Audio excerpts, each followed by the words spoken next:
Salam alaikum, Mazul Filaoun. Bonjour à tous, c'est Algerian Anonymous. Déjà, dans un premier temps, désolé pour cette absence. Il est vrai que ça fait un bout de temps que je n'ai pas fait de vidéo. C'est normal, j'ai une vie à côté et ça ne me laisse pas trop le temps. Aujourd'hui, je ne vais pas vous faire de tutoriel, mais je vais plutôt vous présenter un nouveau produit que j'aime beaucoup. C'est le nouveau récepteur Atlas HD200S. Bon, moi je préfère l'appeler HD200, c'est plus pratique. Il est sorti il y a quelques mois, je peux vous garantir que c'est l'un des meilleurs de sa catégorie. Allez, sans plus tarder, je passe au déballage. Alors, avant de commencer, je tenais à souligner un petit point, c'est que toutes les impressions et appréciations qui vont suivre relèvent du personnel. Je vais essayer quand même d'être le plus objectif possible, mais n'empêche que c'est vraiment mon point de vue personnel et vous pouvez bien sûr avoir un avis différent. Si vous pensez le contraire, bien sûr tous les commentaires sont les bienvenus. Alors, on va commencer le déballage. Avant de commencer, je tenais quand même à dire que j'aimais bien le nouveau boîtier, fondant la sobriété. Voilà les caractéristiques du nouveau HD200. Si vous comprenez l'arabe, allez-y. Si vous comprenez pas, tant pis. Allez, on va passer directement au déballage. Voilà notre petit bijou. Alors, qu'est-ce que nous avons d'inclus? Le petit manuel ainsi que la garantie. Bon, voilà.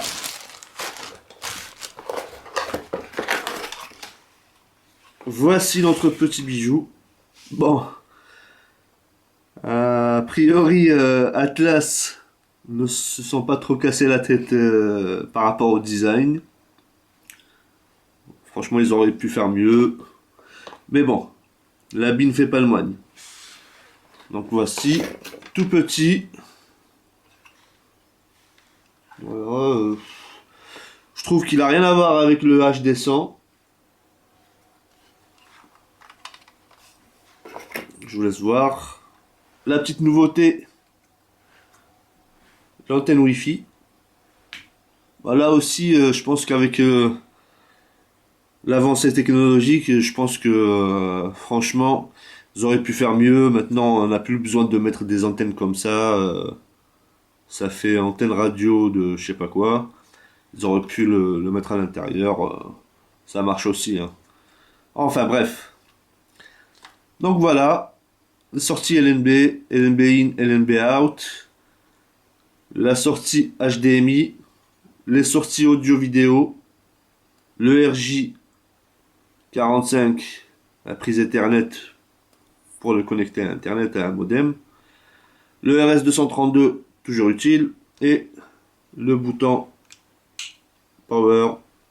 Ça aussi, entre nous, c'est du blabla. Et l'antenne Wi-Fi.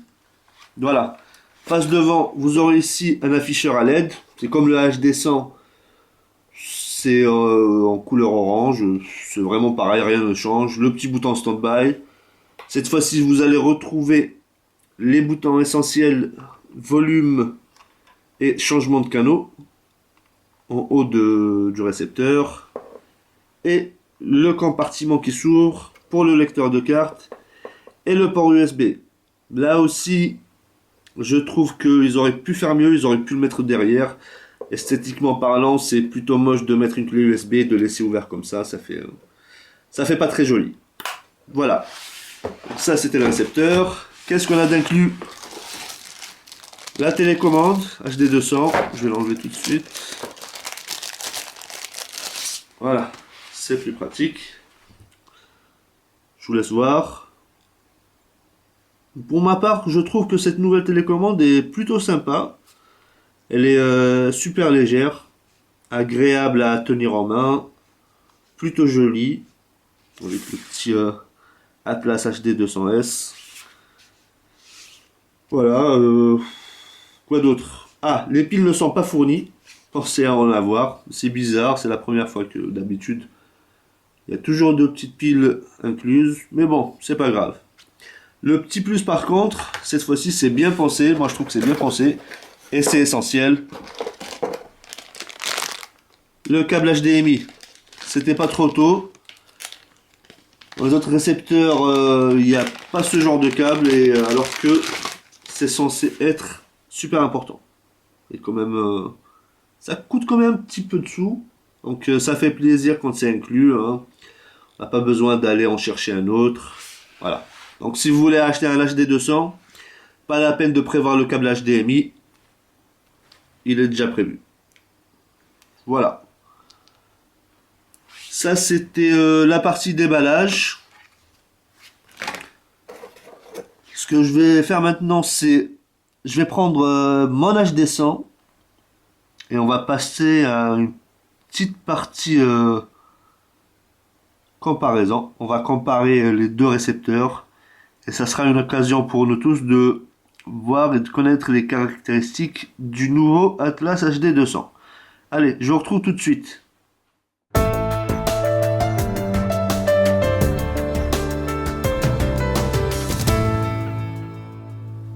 Alors, ce que l'on peut dire dans un premier temps, c'est que le HD 200 est en fait un HD 100 avec pas mal de changements, notamment côté design. Donc, comme vous le voyez, vous avez à droite le nouvel Atlas HD 200, excusez-moi, et vous avez à gauche l'ancien modèle, le HD 100. À côté design, je vous avouerai que je préfère de loin le Atlas HD 100, qui est franchement, il est beaucoup plus joli. Voilà.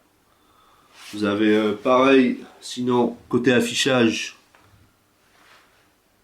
l'affichage à LED orange, ça change pas. Bon, ne faites pas trop attention au décalage horaire. Hein, une minute, c'est rien. La petite différence réside dans tout quoi, niveau design, mais bon.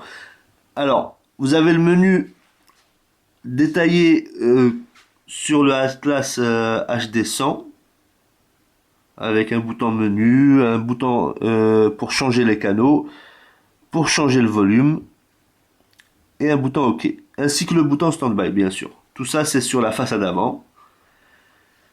Le Atlas HD 200, contrairement à son vieux frère, si je puis dire, on retrouve le bouton standby sur la face avant et uniquement les boutons de volume et changement de canaux sur le côté haut du récepteur. Concernant le compartiment qui s'ouvre, je vais réussir. Voilà. Et pour le HD 200, c'est presque pareil. Ils sont cachés. Hop. La seule petite différence, c'est chez l'HD 200S, on retrouve le port USB, comme je vous le disais tout à l'heure, sur la face avant.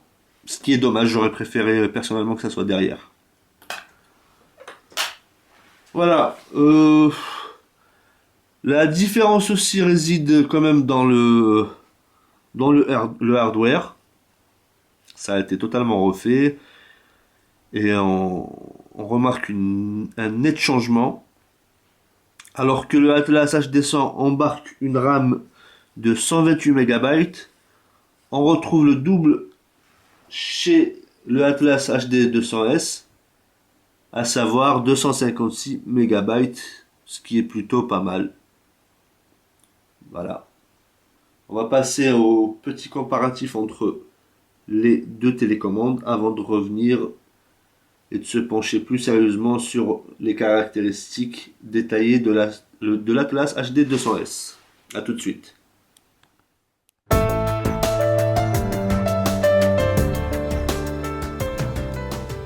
On passe aux télécommandes. Bah, vous voyez, le changement est quasi total. Il y a une très grande différence visuelle entre les deux télécommandes. vous remarquerez que la télécommande du HD200 est beaucoup plus petite. Et sincèrement, elle est, à vrai dire, moi qui l'ai testée, je la trouve vraiment ergonomique et efficace. Bah, d'ailleurs, c'est l'une des meilleures sur le marché, moi, je peux vous le garantir. Pour ceux qui avaient l'Atlas HD100, vous le savez sans doute, la télécommande avait quand même des problèmes. Elle n'était pas vraiment à la hauteur, même si le souci était beaucoup plus côté récepteur. C'est pour cela qu'il y a eu le changement sur la HD200 et en fait ça justifie le design de la face avant. C'est pour que la réception et la communication entre la télécommande et le récepteur soit plus fluide. Voilà, donc comme je disais pour faire court, la télécommande du HD200 c'est l'une des meilleures du marché. Elle est très agréable au toucher, très ergonomique et surtout elle est efficace. Vous pouvez même utiliser la télécommande du HD200 sur le HD100. Bon, après, il y a quelques différences au niveau du comportement, mais ça le fait quand même.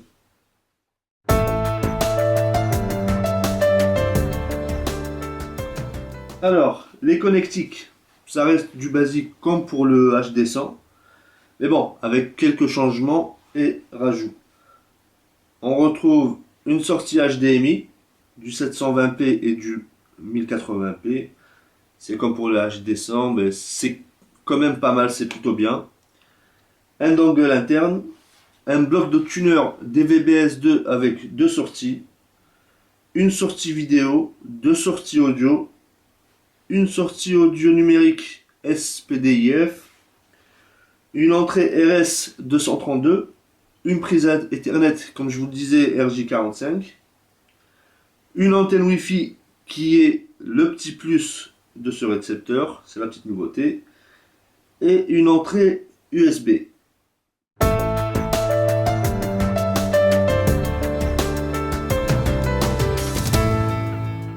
Passons maintenant au côté software. Vous allez me dire, c'est le point le plus important sur un récepteur. C'est normal. Pour les connaisseurs, le King OS a fait ses preuves durant des années d'existence. Et avec le HD200S, rien ne va changer. Il est rapide, très rapide même. Personnellement, je le trouve plus rapide que la HD100. Comme toujours, il est très facile à utiliser et à configurer. Il faut dire que le HD200S profite de l'expérience de la Team King, une équipe vraiment dévouée qui travaille depuis des années au développement de son software et de tous les logiciels qui sont inclus et incorporés dans tous les produits Atlas. Et franchement, faut le dire, c'est les meilleurs. Donc, vous allez trouver avec ce nouveau produit et ce nouveau soft un HD200S stable et quasiment sans gros bugs. Je le répète, quasiment sans gros bugs quand on compare à d'autres récepteurs. Quoique, petit bémol quand même, un petit point négatif, le HD200S quand même a certaines difficultés à se connecter avec quelques modems en Wi-Fi. Bon, mais quand même, on va dire que le problème peut être résolu avec notamment des mises à jour logicielles, pardon. Voilà, c'est juste un petit problème mineur. Le HD200S a aussi quelques atouts exclusifs qui sont les suivants. Alors, tenez-vous bien. On peut utiliser le dongle interne, les serveurs gratuits, les clients, l'EMU, le dongle externe. Prenez un exemple, un Atlas E par exemple, pourquoi pas. Une carte off, tout ça en même temps. Pour le moment, sachez-le, aucun autre récepteur ne peut le faire. C'est une exclusivité Atlas HD 200S. Autre chose, l'entrée tuner réservée au dongle interne est complètement paramétrable avec positionneur ou dissec. Une autre exclusivité pour le HD200S, tout comme les autres récepteurs sous le software pardon, King OS, c'est le support de presque toutes les cartes off, FranceSat, TNT5, etc. Pour le protocole CC-CAM, il est un peu meilleur que le HD100, n'empêche que ça reste qu'un protocole, et comme chaque protocole, la performance et la stabilité de ce dernier dépend principalement de sa configuration. Côté image, c'est identique au HD100. Bonne, mais pas exceptionnelle en HD, très moyen en SD. Il faut toujours faire les réglages adéquats pour améliorer la qualité de l'image en SD. On peut pas regarder une chaîne SD avec les réglages 1080p. Les menus aussi sont identiques à ceux du HD100. Côté multimédia, malheureusement, pas de multimédia, excusez-moi, je vais y arriver, sur le HD200S, ou presque. Il prend en charge uniquement les formats de musique MP3, photo, BMP, et c'est tout. C'est un choix voulu de la part de l'équipe King et la société Atlas. Donc sur ce point, rien à dire, c'est eux qui commandent.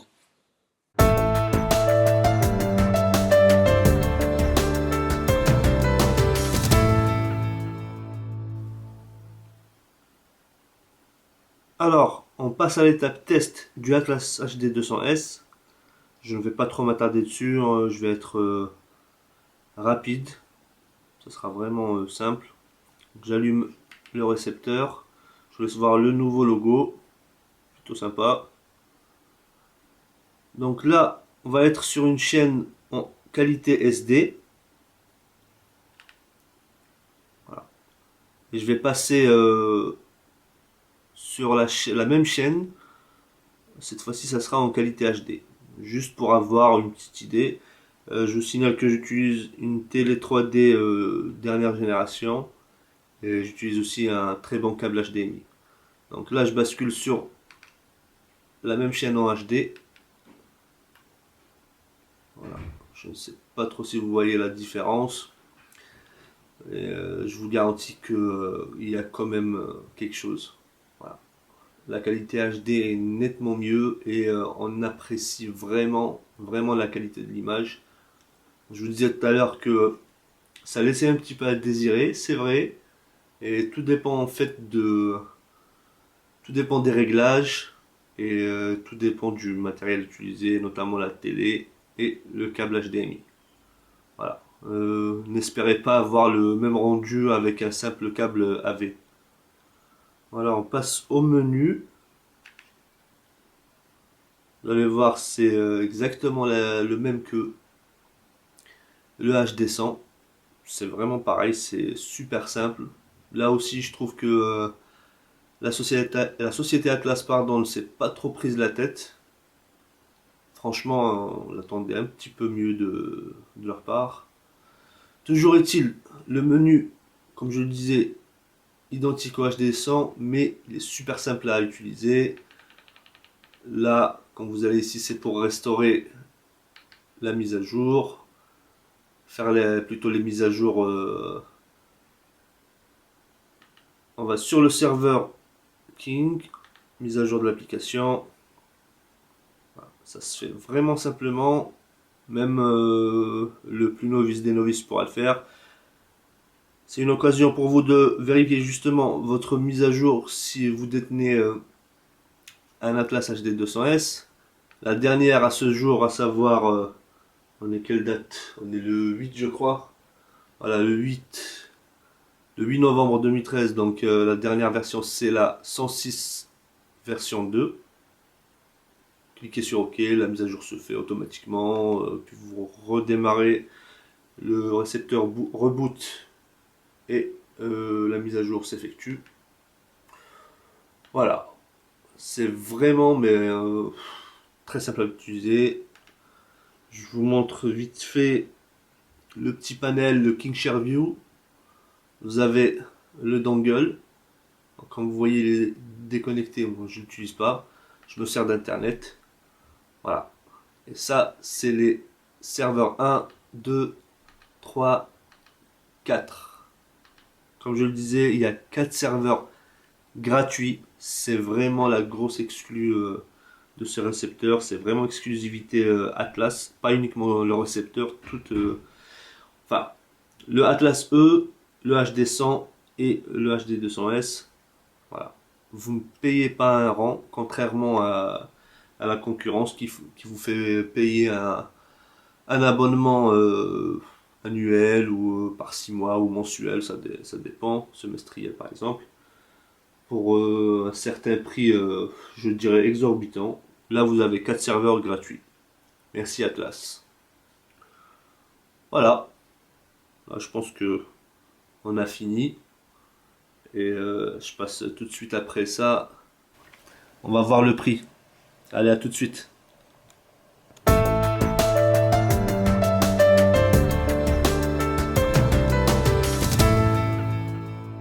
Alors, le prix du HD200S n'est pas tout à fait stable. En fait, il varie selon la demande et surtout selon sa disponibilité. Il semblerait que celui-ci soit légèrement difficile à se procurer. Plutôt, je dirais que les revendeurs se retrouvent rapidement en rupture de stock du fait de son succès. Quoi qu'il en soit, le prix varie entre 12 500 et 17 000 dinars, soit environ 85 et 115 euros. Bah, pour ma part, je l'ai acheté à 13 000 dinars, ce qui fait environ 89 euros. Alors, faites très attention aux arnaques. Il y a des revendeurs qui vous proposent le Atlas HD200S à 150 euros, voire même 170 euros. Moi, j'appelle ça du vol. Un vendeur, c'est vrai que il doit prendre sa marge, c'est normal. Mais bon, sans abuser des autres. Pour ma part, je vous conseille un prix d'achat moyen de 100 euros, voire 110 euros maximum.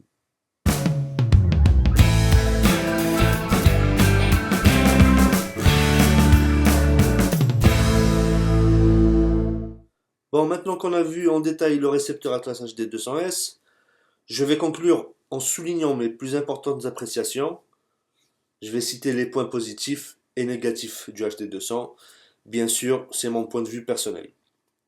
Je tiens aussi à ouvrir une petite parenthèse et je voulais signaler que je ne suis pas du tout payé par Atlas ou par aucun autre partenaire pour faire cette vidéo. Je ne suis pas non plus sponsorisé. Je suis juste un fan des produits Atlas qui sont pour moi les meilleurs de leur catégorie. Tout comme je suis un grand fan d'Apple. Donc je le répète encore, je ne suis pas du tout payé pour faire ces vidéos, que ce soit les tutoriels, que ce soit cette présentation ou autre. Maintenant, si vous voulez m'aider, c'est possible, avec des dons via PayPal. Vous pouvez le faire directement depuis mon site web www.ibidule.fr. Vous trouverez un bouton faire un don et vous pouvez m'aider et me donner des millions si ça vous chante. Voilà. Donc je referme la parenthèse et je reviens au vif du sujet.